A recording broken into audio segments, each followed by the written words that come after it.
Did you know house prices across Europe rose by 4.5% at the end of last year? But our disposable incomes, that's the money you and I have in our wallets to actually spend, hasn't increased anywhere close to that level.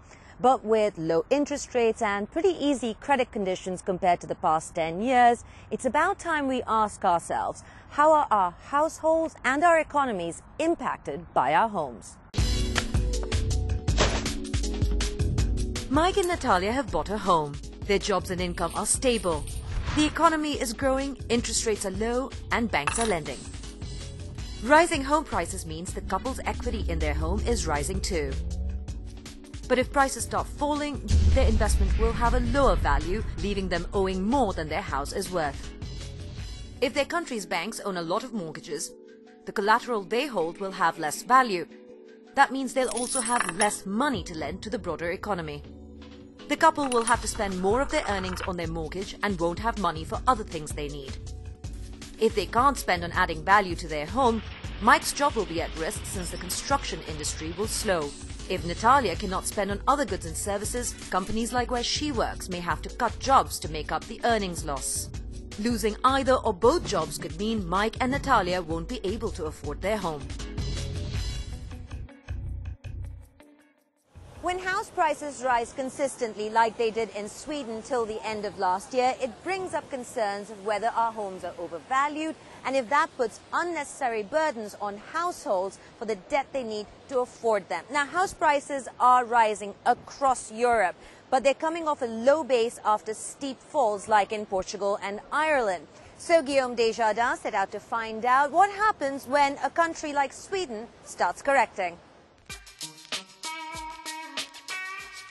Depuis la crise des subprimes il y a 10 ans, les banques ont dû augmenter leur ratio de solvabilité afin de renforcer le système bancaire. Et pour les ménages qui rêvent d'obtenir la clé d'un nouveau nid douillet, ça rend l'accès au crédit bien plus compliqué. Pourtant, ces dernières années, les prix de l'immobilier ont augmenté plus vite que les salaires. Et les ménages ont bien dû s'endetter malgré tout.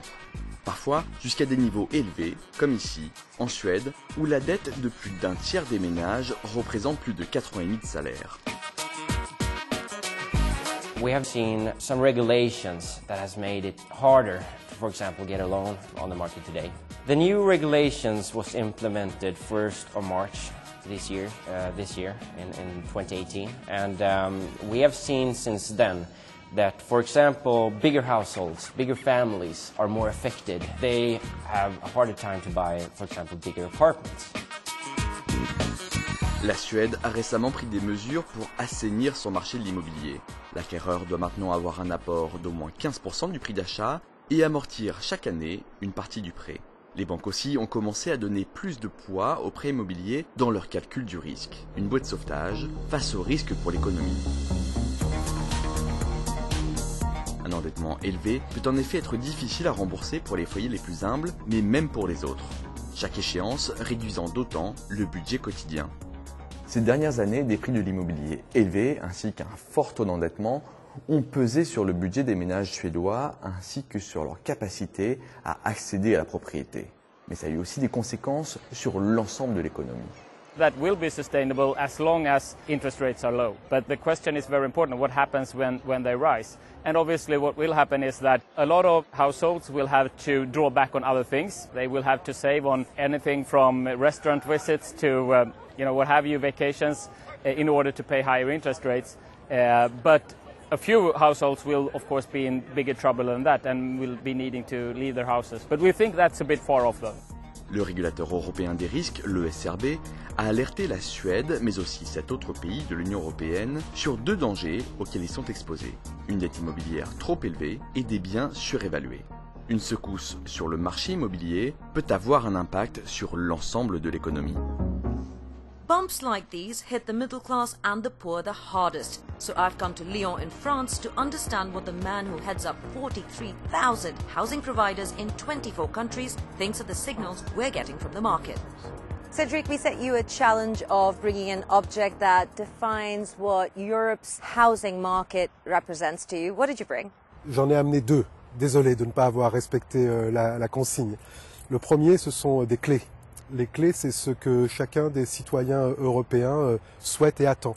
Le logement en Europe est un enjeu crucial pour tous les citoyens européens et ils sont de plus en plus nombreux à ne pas trouver un logement adapté à leurs ressources et à leur situation de famille ou de travail. Le logement social et les acteurs du logement social et abordable ont une mauvaise image. Et il y a maintenant 1 an et demi, aux Pays-Bas, à Amsterdam, une équipe s'est dit, et si on organisait un festival du logement social pour faire voir toute sa richesse et comment est-ce qu'il apporte à notre économie, à nos territoires. Et j'ai le plaisir de vous dire qu'il se tiendra de nouveau ici en 2019 dans la métropole du Grand Lyon. What worries you more, properties being overvalued or the fact that household debt is so very high? Le problème aujourd'hui en Europe, c'est que le prix du logement a évolué beaucoup plus vite que les revenus des citoyens. Un Européen sur 10 dépense plus de 40% de ses ressources pour se loger. C'est l'indicateur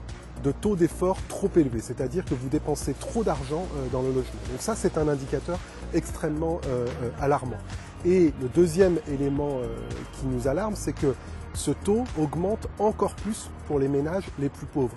Do you think the banking regulations that have been put in place are enough to address the issues that may arise? La situation est assez paradoxale avec la question de l'accès au crédit bancaire pour acheter.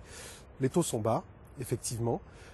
Ces taux bas favorisent la montée des prix, mais dans le même temps, les exigences bancaires pour prêter à des citoyens qui veulent acheter sont extrêmement importantes.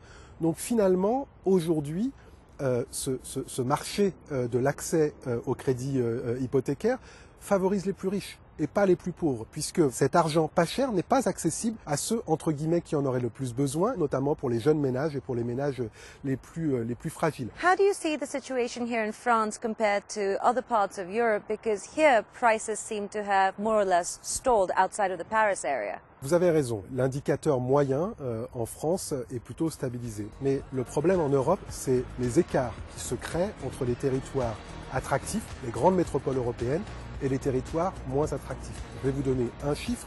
Nous sommes ici à Lyon. Sur cette métropole, les prix du logement ont augmenté de 69% entre 2010 et 2015. C'est considérable. On est revenu à des taux d'augmentation annuelle des prix du logement qui sont très proches de 2009. Là, on a un exemple très proche de nous qui est en train, de notre point de vue, de se renouveler si nous ne sommes pas vigilants et si nous ne mettons pas en place des mécanismes de régulation pour éviter une nouvelle bulle immobilière en Europe. Cédric, thank you very much on that note for your insights, and thank you for watching. We'll catch you next time.